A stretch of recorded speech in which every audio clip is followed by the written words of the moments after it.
Pequeño César, capítulo 2. Común Unión.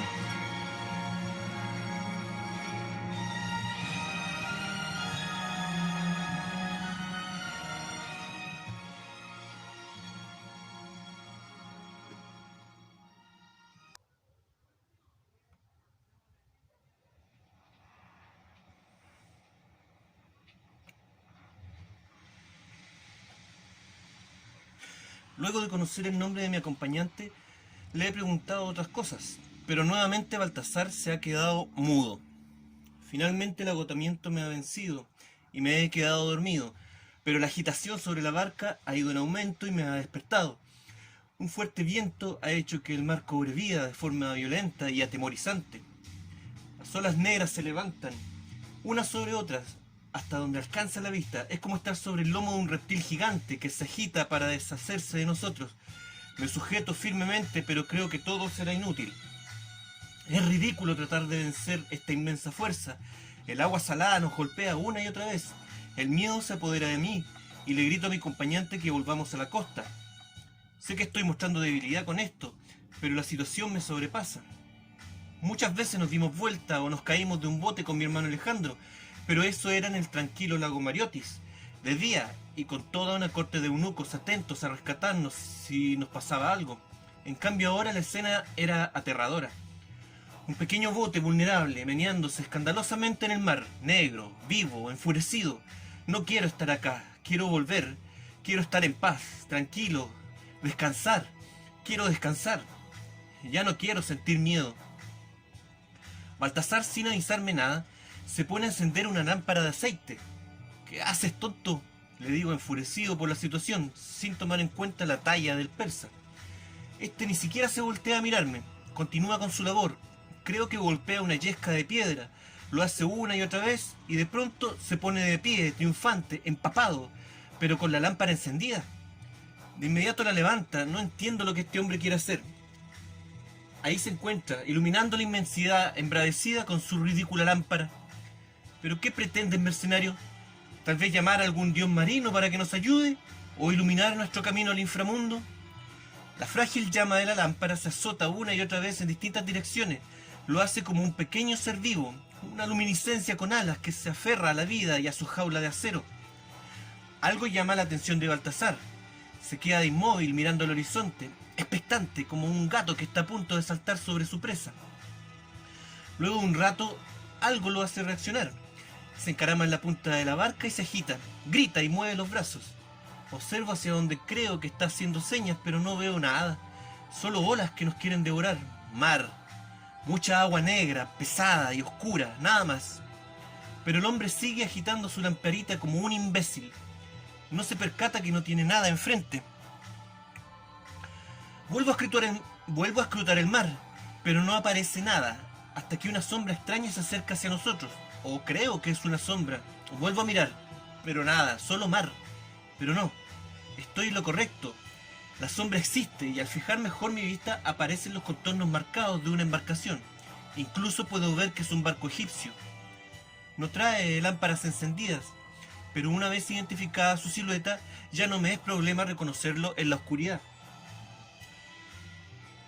En realidad está mucho más cerca de lo que yo hubiese podido esperar. Viene directo hacia nosotros. Es obvio que ya han visto a Baltasar sacudiendo los brazos y su lámpara como pajarraco en celo. Una vez sobre el barco, sus tripulantes comienzan inmediatamente las maniobras para girar y avanzar en dirección contraria. Nadie parece prestar atención a mi presencia. Solo Baltasar se preocupa de buscar un sitio sobre cubierta para apoyarme. Cuento con su atención solo un instante.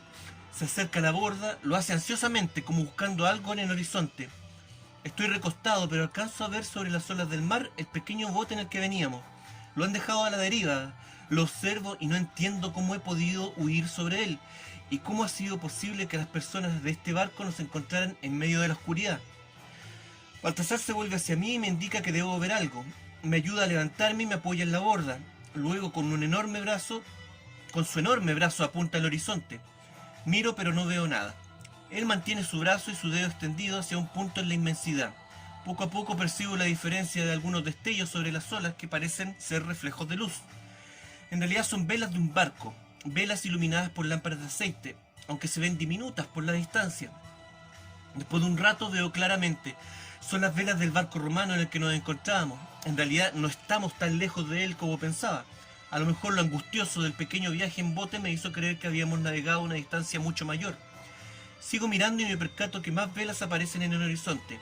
Estas parecen provenir del puerto. La luz del faro y una pequeña franja blanca indican la presencia de la capital. Me fijo en el movimiento de las pequeñas velas. Miro a Baltasar para que me explique qué es lo que está ocurriendo. En un principio me ignora, pero luego me indica que debo continuar mirando la escena frente a nosotros. Las pequeñas velas van al encuentro del barco más grande. Lentamente lo comienzan a rodear. Este se mueve pesadamente, iniciando lo que al parecer son acciones evasivas. Baltasar me dice asombrado que a bordo del barco solo están los funcionarios reales, sin guardias ni marinos para que los acompañen. Por lo tanto, ellos mismos deben ser los que están tratando de mover el barco para facilitar la huida en una acción desesperada. ¿Acaso estos viejos quieren apoderarse del botín de Octavio? Una acción así no tiene lógica, no lo entiendo. Las pequeñas velitas no dan tregua, como pequeños insectos que acosan a una criatura mayor. De pronto las embarcaciones escupen lucecitas en dirección hacia la vela grande. Obviamente son flechas encendidas que en un comienzo no dan en el blanco, pero poco a poco lo logran. El barco de carga se ilumina y rápidamente sus velas se inflaman, convirtiendo la nave en una pequeña llamita encendida en el horizonte, claramente definida en la oscura noche de mi liberación. Mientras arde, más flechas encendidas caen. Ahora las pequeñas llamas se reflejan en el mar. Los pequeños mástiles se rompen y se hunden en el agua, y tan rápido como comenzó, todo se apaga.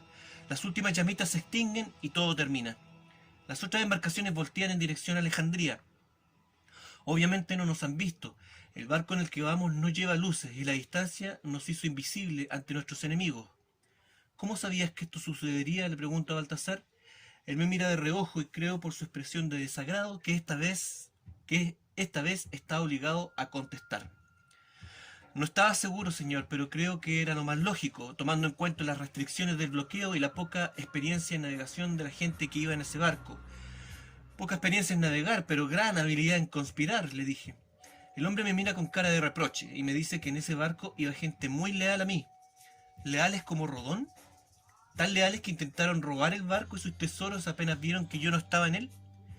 No discutiré con usted, señor, en estos momentos, pero le puedo asegurar que en ese barco que usted recién vio hundirse, iban cosas muy apreciadas para usted. Habla claro, soldado, le dije con voz clara para que me responda. Lo siento, señor, pero tendrá sus respuestas a su tiempo. En este momento hay otras urgencias que debemos atender, y además no soy un soldado, y nunca lo he sido. Dicho esto, se marcha, dejándome solo en la cubierta del barco. ¿Pero qué se cree este tipo? Estoy consciente de mi débil estado, pero eso no es excusa para comportarse así con el hijo de Isis. Deberé recordar azotarlo cuando pueda escarmentarlo. Pasa un rato y los fuertes movimientos del barco me recuerdan que aún no estoy a salvo. De hecho, todavía me siento drogado. Resbalo y nuevamente vuelvo a mi estado natural de estos últimos días, es decir, tirado en el suelo. La cabeza me da vueltas y las sacudidas del barco no me ayudan en nada. Estoy solo, pero pronto aparecen unos esclavos que me acomodan en el interior. Vuelvo a la oscuridad. Dentro el ambiente es más tenso que afuera. Los ruidos del barco hacen creer que este en cualquier momento se destrozará. Se siente la agitación de la tripulación. Me recuestan en un lecho improvisado, me cubran con mantas de piel. Al fin, algo reconfortante después de tanto tiempo. Me quedo inmóvil, estoy tan agotado que a pesar del ajetreo y los fuertes ruidos y sacudidas, me duermo pesadamente, pero el ajetreo externo llena mi mente de imágenes monstruosas. Duermo, pero no descanso. Solo quisiera que esto acabara, pero no. En cambio, la orgía de ruidos y movimientos molestos va en aumento y no para. Despierto brevemente, solo para darme cuenta de que las cosas van peor. Estoy empapado, el agua se cuela desde la cubierta y los costados. Los hombres ahora están cantando, o tratan de cantar. Son melodías monótonas. Supongo que lo hacen para disimular sus miedos. Escuchar sus toscas voces también me tranquiliza y vuelvo a dormir forzosamente. Despierto y todo está en calma. Hay una cierta claridad y el barco parece no moverse. Siento mi cabeza extrañamente despejada. Intento levantarme, pero el cuerpo aún me duele. Estoy desnudo, pero tapado con mantas secas. Tengo hambre y a juzgar por los ruidos de mi estómago, mi cuerpo también me lo recuerda. Deseo llamar a alguien para que me atienda, pero no estoy seguro de con quién me voy a encontrar. Escucho voces, pero no distingo bien en qué idioma hablan. Suenan como una mezcla entre egipcio y el idioma de los piratas. Esto me intranquiliza. ¿Será posible que el barco haya sido asaltado? Se abre la puerta que da a la cubierta y la luz del sol penetra prepotentemente, cegándome momentáneamente. Alguien baja y se me acerca. Al parecer es uno de los marinos del barco. Me mira con rostro asombrado y antes de que pueda hablarle se devuelve rápidamente a cubierta. Vuelve esta vez en compañía de Baltasar, quien me escruta el rostro y luego da algunas órdenes al hombre. Bienvenido, mi señor. Es bueno tenerlo de vuelta entre los vivos, me dice. Ha dormido usted 2 días completos, por lo que no estábamos seguros si su esencia estaba aún con nosotros. 2 días. Dime dónde y en qué situación nos encontramos. Tranquilo, mi señor. Primero debe usted alimentarse, luego lo llevaré a cubierta para que reciba un poco de sol, y por último le informaré lo que más le urja. Baltasar tenía razón, era mejor que repusiera mis fuerzas para así poder pensar mejor qué hacer de ahora en adelante. Comida, al fin buena comida, fruta, pescado, carne y cerveza de buena calidad. Al menos era obvio que el barco contaba con una buena despensa. Esto era bueno ya que no pensaba pasar hambre nunca más en la vida. En eso me equivoqué, ya que tiempo después conocería el rostro del hambre y en su peor forma. Tal y como dijo Baltasar, luego de comer, me trasladaron a cubierta. El día era hermoso y había levantado un toldo con un par de bellas sillas y una mesita bajo él. El barco estaba detenido, por lo que le pedí a Baltasar que me explicara lo que sucedía. Me dijo que este barco había sido el único de los barcos cargados con tesoros de Alejandría que no había sido capturado por los romanos o los piratas. Esto gracias a que su tripulación estaba al mando de fenicios astutos, quienes, gracias a sus contactos con los piratas, habían sorteado hasta ahora todos los riesgos de la ruta. Por lo mismo ahora esperábamos un tiempo prudente para evadir una avanzada romana que seguramente debía dirigirse a Creta, la misma isla hacia donde iríamos nosotros, pero detrás de los barcos romanos. Así es que nos dirigimos hacia Creta. ¿Y qué se supone que haremos allá? Nos reaprovisionaremos en un puerto pirata medianamente seguro que conocen nuestros marinos y que además consta con aliados de su madre, señor. Luego me dijeron que lo más prudente es llevarlos a Israel, en donde usted puede pedir refugio con el rey Herodes, hasta que las cosas se calmen. ¡Herodes, claro! ¿Cómo no lo había pensado antes? Herodes era un rey vasallo y amigo de mi padrino, Marco Antonio. Seguramente no discutiría la idea de devolverle todos los favores que mi familia le había concedido. La propuesta me pareció buena, así es que no la objeté, al menos por el momento. Además, Israel era un buen lugar para esconderme, ya que por lo que yo sabía de los judíos de Alejandría, los ptolomeos siempre habían tenido buenas relaciones con ese pueblo. Eso era lo que pensaba yo. Claro, encerrado entre las paredes del palacio, hasta ese momento solo había tenido la oportunidad de ver personajes cínicos y salameros de Palestina. En realidad no tenía la más mínima idea del odio que hacia mi familia se podía generar allá, ni de la compleja y sórdida realidad de ese país. Al parecer Baltasar tampoco lo intuía, o eso me pareció, y sin quererlo, planeamos salir de la boca del león solo para caer en las fauces de hienas y chacales. ¿Qué sabes acerca del paradero de mi familia? El rostro de Baltasar se entristeció, se puso muy serio, y luego me dijo que de mis hermanos no sabía nada. ¿Y qué hicieron con el cuerpo de mi madre y el de mi padrino? Pregunté con melancolía. Baltasar bajó la mirada y calló. Luego un instante dijo: los pocos eunucos del palacio que se salvaron de la invasión persuadieron a Octavio de concederles el tiempo y el derecho de momificar y sepultar a su madre y a su padrino en un lugar secreto, lejos de miradas de intrusos. Octavio accedió con la condición de que ambos, más su propio cadáver, serían transportados primero a Roma para ser exhibidos en su triunfo. Prometió que luego de esto los 3 cuerpos serían entregados a gente de la corte de Alejandría para que hicieran con ellos lo que se les antojara. Octavio dispuso para esto y como prueba de fe su quinquerreme personal, equipado especialmente para poder realizar las tareas de momificación de los cuerpos sin problemas. Así, una vez terminadas estas tareas, él podría partir de inmediato con los cuerpos y su botín en dirección a Roma. Obviamente los eunucos no confiaban en Octavio y comenzaron a urdir otros planes. Para empezar, se las arreglaron para convencer a Octavio de dejarlos solos en el barco, con una mínima guardia en tierra para mantener la privacidad y santidad durante el proceso mortuorio. Ellos pidieron 70 días, que era lo normal, pero Octavio solo les concedió un par de noches. Los eunucos aceptaron, ya que sabían que usted llegaría aún con vida al barco. Ese era el plan y la única posibilidad de salvarlo. Con tristeza debo decirle que el barco donde nos encontrábamos la otra noche, aparte del botín de Octavio, tenía en su interior los restos de su madre y su padrino, señor. Octavio de alguna forma se enteró del plan y ordenó abordar el barco con el objeto de asegurarse de que usted estaba muerto y además evitar el robo de este. Por eso algunos funcionarios trataron de evitar que usted bajara del barco. Ellos pensaron solo en sus vidas, pero otros lo ayudaron y fueron los que finalmente debieron haber intentado mover el barco a sabiendas que Octavio preferiría hundirlo antes que dejar que se lo llevaran. Si lo piensa, estos hombres le dieron la oportunidad de escapar sin que Octavio sepa ahora de su paradero. ¿Y tú? ¿Cómo apareciste? Un romano llamado Lúculo llegó junto a unos terapeutas y avisaron de su situación en Taposiris Magna. Entonces se urdió un plan para su rescate. A mí me recomendaron algunos sabios de la biblioteca. Ellos convencieron a Rodón y a su gente de que yo era el indicado para su protección en caso de que el robo del barco no se concretara. Entonces es así como todo ocurrió. Ahora mi madre está bajo el mar y yo nunca volvería a verla. Estuve tan cerca y nadie me permitió despedirme de ella. Ahora nadie la encontraría. Es por eso por lo que ninguno de esos cazadores de tesoros ha tenido éxito en encontrar su tumba.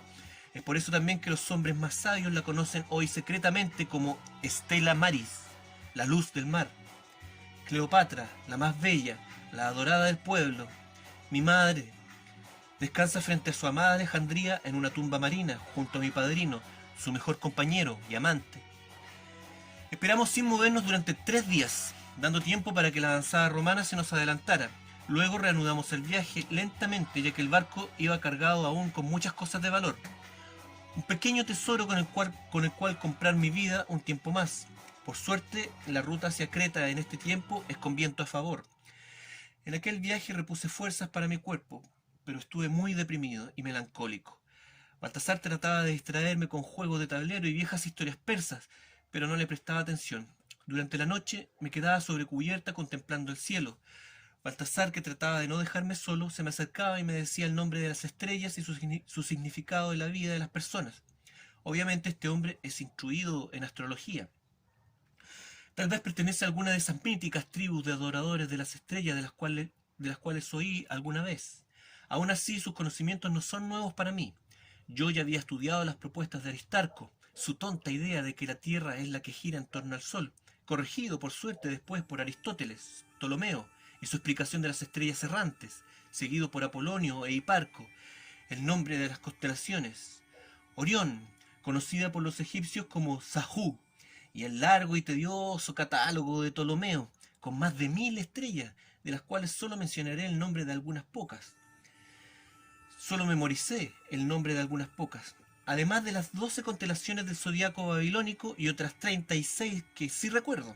Andrómeda, la princesa, el águila, el altar, el navío, el cochero, el pastor, el perro mayor y el menor, la reina, Centauro, el rey, la ballena, la corona del sur y del norte, el cuervo, la copa, el cisne, el delfín, el dragón, caballito, río místico, Hércules, hidra, el conejo, el lobo, la lira, el serpentario, Pegaso, Perseo, Piscis, la flecha, la serpiente, el triángulo, las osas mayor y menor, y por supuesto, Orión. Pero lo que Baltasar no entendía era que yo miraba a las estrellas en busca de una conexión con mis hermanos. Si ellos estaban con vida, a lo mejor contemplaban el mismo cielo que yo, y de alguna manera esa idea me calmaba. Un día nos cruzamos con un barco fenicio. Por lo que me explicó Baltasar, era una embarcación que provenía del puerto ilegal al cual nos dirigíamos. Lamentablemente las noticias que traían no eran buenas.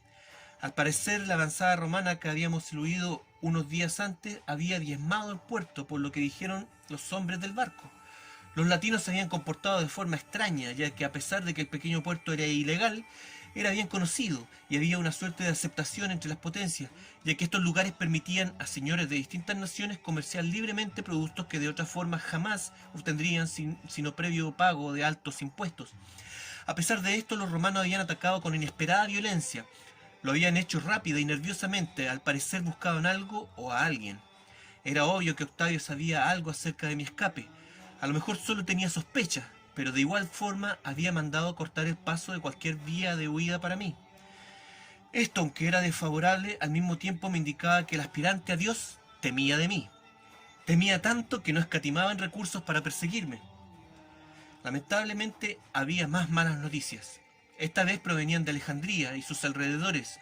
Al parecer los dioses mostraban de alguna manera desaprobación hacia las acciones de Octavio, o por lo menos eso es lo que se podía pensar, ya que la misma noche en que Baltasar me rescató, ocurrió un fuerte terremoto, del cual no nos enteramos por estar en alta mar, pero sí sufrimos en algo esa noche los efectos de la fuerte marejada que prosiguió al temblor.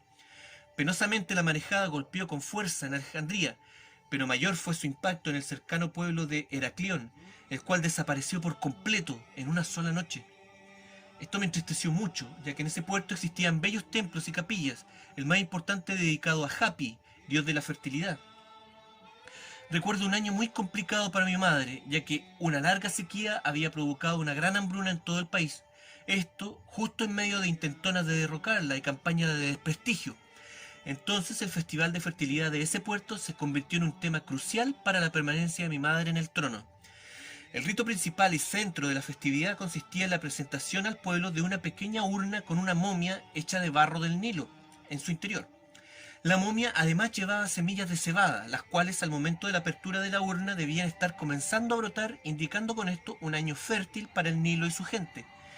Ese año algunos eunucos traidores convencieron a la sacerdotisa encargada de la elaboración de la momia que ocupara semillas de mala calidad y barro común para boicotear el resultado. Mi madre se enteró del plan e inmediatamente hizo desaparecer a los involucrados y además confeccionó ella misma, junto a sus mozas, una momia para el citado rito. Ese año el festival fue tan alegre y vicioso que el pueblo volvió a retomar la confianza en su faraona. Además, el mismo Nilo respondió favorablemente, inundando y fertilizando como en sus mejores años. Luego de todas estas malas noticias mi corazón comenzó a angustiarse, pero Baltasar se reunió con Melcar, el fenicio a cargo de nuestra nave, quien era un hombre de edad madura, trato reposado, pero mirada astuta como de papión. Nos dijo que existía otro puerto menos conocido y que quedaba en una isla menor al sur de Creta. Se trataba de la isla de Cauda. No la conocía, pero su nombre no me era ajeno, ya que fue en este lugar donde el propio Ulises habría sido retenido durante varios años por los encantos y devaneos de Calipso, la ninfa marina. A Cauda entonces, le dije a Baltasar. Con suerte, Calipso aún vivirá allí para recibirnos. Baltasar sonrió para demostrar que sabía lo que yo hablaba. El viaje hacia Cauda fue sin problemas, buen clima y mar en calma. Sin embargo, había algo que me inquietaba fuertemente, y era el no saber nada del origen de la gente que me rodeaba. Si bien en un comienzo esto no me había preocupado dadas las circunstancias y sobre todo el estado de shock en el que en ese momento me encontraba, esto había ido cambiando y ahora necesitaba con urgencia saber qué tan confiable y leal era la tripulación del barco. La tripulación estaba dividida en dos grupos. Los primeros eran remeros y cargadores egipcios, gente sencilla que no representaba ningún riesgo. Ellos cumplirían su trabajo sin importar la nacionalidad de la gente que estuviera a cargo. Los segundos eran los fenicios, los que sí me preocupaban, ya que estaba casi seguro que al presentarse la primera oportunidad me venderían, sin dudarlo, y algo me hacía temer que ese comprador podía encontrarse en Cauda. Entre estos dos grupos y mi persona se encontraba la figura de Baltasar. Este hombre no sé de qué manera se las arreglaba para hacerse respetar. Sin embargo, ese respeto no provenía de su trato duro ni de su enorme dimensión, sino más bien de una suerte de complicidad de parte de todos. Era como si todos estos hombres supieran algo que yo desconocía acerca del persa. A pesar de todo, Baltasar me inspiraba confianza. Sabía dominar la situación y al mismo tiempo se mostraba atento a mis peticiones. Además no tenía ese tono cínico y salamero de los funcionarios y eunucos de Alejandría. Me trataba con respeto, mas no con excesivo protocolo. Quizás al encontrarme yo solo necesitaba una imagen confiable y protectora a mi lado. El asunto es que decidí consultar con él su opinión acerca de los fenicios y si existía la posibilidad de que ellos me traicionaran. Su respuesta fue que Melcar y su gente eran fenicios contratados, vivían del negocio del transporte, no solo por dinero, sino que además por cultura. Por lo tanto tenían la seguridad de que cumplirían con su labor, la cual era salvar los tesoros del barco, protegerlos hasta que algún miembro de mi familia los recibiera y les diera otra encomienda. Ellos cumplirían con ese acuerdo y llevarán el tesoro hasta donde usted diga, pero debe tener en cuenta, señor, que su seguridad y protección personal no están incluidos dentro de ese trato. Por lo tanto, que le quede claro que ellos cuidan del tesoro, pero no de usted. Entonces, ¿qué sugieres que haga cuando llegue a la isla? ¿Debo quedarme escondido en el barco para no llamar la atención? No, esto solo facilitaría una posible desgracia. Lo más prudente es que usted se mantenga junto a mí y presenciemos directamente todos los movimientos de estos hombres. Le sugiero que baje disfrazado, así podrá moverse sin llamar la atención. Y tú estarás conmigo, supongo. Todo el tiempo, señor. A diferencia de los fenicios, su bienestar sí es mi responsabilidad. Supongo que debo confiar en ti, ¿no es cierto? Baltasar me miró con cara inexpresiva y dijo: he prometido cuidar de su persona. Lo prometí hace mucho tiempo, incluso mucho antes de la invasión, pero no debo ser yo quien dé fe de esto. Sus palabras me dejaron algo confundido, pero a la vez me tranquilizaron. Por la tarde alcanzamos la isla. Desde lejos no parecía gran cosa. Tampoco mejoró al irnos acercando. Esperaba ver algún pequeño palacio, templo o alguna fortificación que evocara a las antiguas historias griegas, algo que recordara el paso de Ulises por esta porción de tierra. Pero no, muy por el contrario, el lugar parecía desierto. Solo algunos cerros salpicados de arbustos, pero ni una sola vivienda. El barco se detuvo a una cierta distancia. Desde allí se divisaba una playa, pero ningún muelle. Nada. Esto no sonaba bien. Todo indicaba una trampa. Baltasar también se mostraba inquieto. De pronto uno de los hombres de Melcar comenzó a soplar un cuerno de antílope. El trompetín artesanal era bastante sonoro. Yo miraba hacia el mar. Por un momento imaginé la flota de Octavio emergiendo detrás de la isla, dispuestos a destrozarnos. Pero en vez de eso, lo que surgió fueron diminutos puntos pululando desde detrás de los cerros. Eran cientos de pequeñas hormigas que bajaban presurosas a la playa. Nos pusimos nuevamente en marcha. Al acercarnos a la playa se distinguía mejor la gente del lugar. Los hombres portaban tablones y vigas de madera, y los niños y las mujeres cargaban cestas, daban saltos y saludaban con paños de colores. Los hombres se introdujeron en el mar y comenzaron a levantar un muelle improvisado. A juzgar por lo rápido que todos trabajaban, se entendía que esta operación la habían hecho muchas veces antes. Cuando llegamos a la playa, el pequeño muelle se encontraba totalmente desplegado. Además, las mujeres esperaban más atrás con toldos y alfombras sobre los cuales habían puesto todo tipo de productos, comida, herramientas de trabajo y chucherías. El ambiente que nos rodeaba al bajar del barco era tan festivo que de inmediato mis miedos desaparecieron. Las gentes de este lugar se mostraban afectuosas y sus miradas inspiraban astucia, pero no maldad. Aún así, Baltasar no me perdía de vista. Me encontraba encantado. Después de varios días en el barco, encontrarme en medio de este barullo era estimulante y reparador. Solo lamentaba el no entender lo que esta gente decía. Los tripulantes del barco, en cambio, se dispusieron de inmediato a parlotear y saludar. Era obvio que ellos estaban en un lugar que les era muy familiar. Algunos saludaban con exagerados modos. Le dije a Baltasar que indagara todo lo que pudiera y que no perdiera de vista a los hombres que le resultaran poco confiables. Yo traté de pasar inadvertido, pero no dio resultado. Esto a pesar de ir vestido como un marino fenicio. Un hombre se me acercó y me preguntó si yo venía de Alejandría, ya que quería saber noticias de allí. Me dijo que era griego, pero no lo parecía. Agregó que era marinero, pero que se había establecido hace algunos años como comerciante en Alejandría. Luego se había endeudado con prestamistas del barrio hebreo y finalmente había tenido que huir junto con otros comerciantes griegos que habían tenido la misma suerte que él. Luego de un intento fallido de establecerse como comerciantes legales en Creta, finalmente habían llegado a esta isla en donde se refugiaban personas de distintas naciones formando una especie de comunidad pirata, en un puerto ilegal, en una isla sin soberanía. Le relaté vagamente lo que había ocurrido en Egipto. Se entristeció mucho, me preguntaba por la suerte de personas que era imposible que yo conociera. Me daba nombres y me indicaba lugares de los barrios pobres, barrios que jamás visité en mi vida. Le hice saber esto indicándole que yo provenía de una familia rica del puerto y que me había visto obligado a huir del asedio romano escapando en uno de los barcos de mi familia.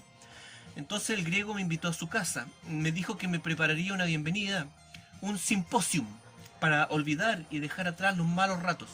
Además, para hablar y compartir experiencias en forma más tranquila. Le agradecí y le recordé que ni siquiera me había dado su nombre. Me llamo Erasmo. Entonces no pude contener una sonrisa al recordar que su nombre significaba amabilidad. ¿Y el suyo, señorito? Me percaté que no había pensado en un nombre encubierto para mí. Pensé rápidamente y dije Adelfos, que fue lo primero que se me ocurrió. Adelfos, o sea, así como hermano. Es un buen nombre, señor. Baltasar irrumpió entonces, cohibiendo a Erasmo con su porte y sus facciones duras. Lo presenté rápidamente como mi tutor personal. Me indicó que la situación era hasta ahora normal, que los hombres estaban cargando provisiones y otras cosas, y que pronto estarían en posición para zarpar. Le comenté la invitación de Erasmo, la cual Baltasar recibió con un gesto de desaprobación. Existen muchos riesgos, además, cálmate, Baltasar, este lugar parece seguro. La tripulación está haciendo su trabajo, tú lo dijiste. Además, los remeros egipcios no moverán el barco sin asegurarse antes que yo vaya en él. Son gente leal a mi familia. Aceptemos la invitación y descansemos esta noche en casa de Erasmo. Caminamos ascendiendo un alto cerro, pero la casa solo fue visible cuando llegamos, ya que ésta estaba escondida detrás de un encuadre de pinos muy cerrado. En el trayecto vimos varias casas simuladas de la misma manera.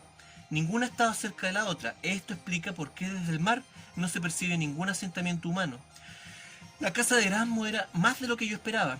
2 pisos, ventanas pequeñas, paredes embellecidas con cal, tejas de barro rojo, pórtico con pilares de buena madera y puertas con herrajes de bronce.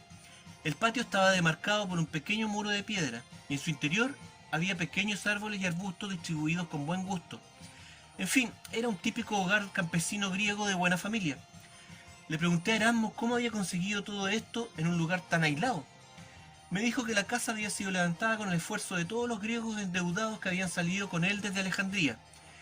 Era entonces una casa comunal. En efecto, al ingresar al patio vinieron a nuestro encuentro muchas personas desde el interior de la casa. Unos niños jugaban tirando de una carreta en miniatura. Otro que iba arriba les daba falsos azotes simulando que los primeros eran animales de tiro. Las mujeres observaban desde el pórtico. En él había 2 infantes sentados en basinicas rodeadas de juguetes y que extendían sus brazos suplicando que alguna de ellas los alzara. Erasmo se adelantó y comenzó a darle órdenes a su gente para recibirnos. Miré hacia atrás y por entre los pinos observé una hermosa vista del atardecer. Desde acá la isla se ve mucho más hermosa que desde el mar. El amarillo de la playa, que ahora se ve diminuta, contrasta con el calipso del mar, que poco a poco se va tiñendo de rojo, creando falsas llamas en su interior. Ahora comprendo el origen del nombre del color. Las aguas alrededor de esta isla deben tener uno de los tonos más bellos del mundo. En realidad la diosa Calipso seguía viviendo acá, y si Odiseo estuvo alguna vez en este lugar, es fácil comprender por qué se quedó tantos años embrujado por los bellos ojos de las sílfides. Penetramos en el hadrón del hogar. Dentro había un fuerte olor a comida y un ambiente ahumado debido a los braseros interiores. Todo dentro de la casa parecía hecho para recibir comensales. Alrededor del fogón principal había cómodos divanes y sillas de mediana calidad. Además, junto a las paredes, numerosas estanterías guardaban vasos y vasijas para todos los usos, ánforas e hidrias para guardar aceites y vino, y todo lo necesario para beber, servir y colar el grueso vino griego. Me recosté en un diván. Baltasar prefirió una silla, la que crujió penosamente bajo el peso del persa. Erasmo nos presentó al resto de los hombres. Las mujeres saludaban desde cierta distancia y luego subieron al segundo piso, como es la costumbre. Allí seguramente estaban los dormitorios y algunos telares para el ocio de las señoras. Mientras conversábamos, algunas mozas jóvenes comenzaron a traernos comida. Me divirtió un poco observar el esfuerzo de esta gente para agasajarnos. Por ejemplo, el detalle de los platos, decorados con peces para servir pescado, dibujos de animales de granja para la carne y aves de corral para el pollo. Todos los platos tenían una hendidura cóncava en el centro que contenía espesas salsas para untar el pan y las carnes. El vino fue servido en vasos ritón, con formas de cabezas de animales que se caen y derraman al intentar apoyarlos en el suelo o una mesa. Esto obliga a pasarlos de mano en mano una vez servidos, así hasta consumir todo su contenido. Al pasar algunas rondas comenzaron las bromas, adivinanzas y anécdotas personales de nuestros anfitriones. Yo disfrutaba de la simpleza de la reunión. Baltasar, en cambio, estaba muy serio y no pronunciaba palabra desde el momento de las presentaciones. Además, creo que solo fingía beber cuando llegaba su turno. Esto unido a una pequeña pero tensa discusión que ocurrió al momento de entrar, cuando el dueño de casa le impidió ingresar con sus armas, Baltasar respondió de mala manera y esto le ganó el ser blanco de múltiples bromas de los hombres que poco a poco le perdieron el miedo inicial. Yo, que no estaba acostumbrado a beber demasiado, tuve que salir a vomitar un par de veces. Esto porque en Alejandría mis tutores controlaban la cantidad de bebida y otras sustancias que yo podía consumir. Esto, según ellos, para evitar que los excesos me impidieran cumplir con mis obligaciones como futuro faraón. pero en realidad solo querían mantenerme alejado de problemas que podrían haberle costado el puesto e incluso hasta sus vidas. Más tarde, en la noche, las mozas que nos servían cambiaron sus túnicas por cortas faldas con pliegues, lo que quería decir que actuarían para nosotros. El espectáculo comenzó con una tosca interpretación musical, junto con una coreografía burda pero simpática. Una de las mozas tocaba una flauta doble, dando saltitos, la otra la acompañaba con una lira hecha con el caparazón de una tortuga y la tercera teñía unas campanitas. La de la lira se quedaba quieta y las otras dos giraban a su alrededor en un intento por imitar algunas coreografías similares que yo ya había visto. Los dueños del hogar me miraban orgullosos y yo fingía interés. Luego creo que las mozas recitaron algo, pero después mis recuerdos son confusos. Creo haber estado sentado con una de ellas desnuda sobre mí, además de ver a dos de los hombres de la casa en actitudes amorosas entre ellos.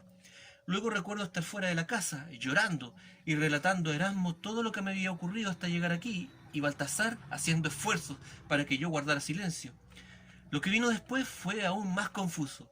Baltasar bajaba presuroso el cerro, conmigo sobre sus espaldas. Erasmo y sus hombres nos acompañaban. Todos iban armados. Al preguntar qué pasaba, Baltasar solo me dijo que debíamos huir de la isla, pero al llegar a la playa algo andaba mal. Nuestro barco ya no estaba. El susto de inmediato me provocó lucidez. Pedí explicaciones, pero nadie me respondió. Baltasar me dijo que debíamos seguir a Erasmo. Cruzamos la playa y pasamos por un pequeño cerro. Detrás de este había otra playa, desde donde emergía una larga prolongación rocosa que formaba un gran arco natural. Nuestro barco se encontraba fondeado allí. Baltasar me dijo que esperara. Los hombres se adelantaron. En la playa había 4 tipos que los interceptaron. Hubo una escaramuza intensa, pero no duró mucho. Esto gracias a Baltasar, quien hizo casi todo el trabajo. Rápidamente cortó y apuñaló en pocos movimientos. Sin duda, los terapeutas no podían haber escogido mejor guardaespaldas para mí. Rápidamente nos subimos al barco, lo desamarramos y emprendimos viaje nuevamente. Cuando la situación se calmó, Baltasar y Erasmo me explicaron que en casa de este yo había delatado mi verdadera identidad. Erasmo, al escuchar quién era yo, de inmediato le confesó a Baltasar que estábamos en peligro, ya que su cálida recepción era solo parte de un plan que ejecutaban junto con el resto de los habitantes de la isla para robar a todos los mercaderes que llegaban a ella. El plan era el siguiente. Melcar ofrecía sus servicios a comerciantes ambiciosos, los convencía de llevar sus productos hasta un puerto libre, en donde los podrían comerciar libres de impuestos. El puerto libre era obviamente Cauda. Una vez llegaban a la isla, Erasmo ofrecía una fiesta para los dueños de la carga. La casa de Erasmo era perfecta para esto, lejos de la playa, y mientras la fiesta transcurría, los demás habitantes de la isla descargaban el barco. Luego, por la mañana, un par de verdugos se encargaban de los comensales ebrios. El cielo comenzaba a clarear y el sol posaba tímidamente sus dedos sobre los cerros de Cauda. Cuando nos alejamos, la isla continuaba siendo una hermosa trampa, al igual que en los tiempos de Odiseo. A pesar de haber quedado sin tripulación, ya que la nuestra había desaparecido, los hombres de Erasmo de inmediato se ordenaron sobre el barco y comenzaron las labores para ponernos en movimiento.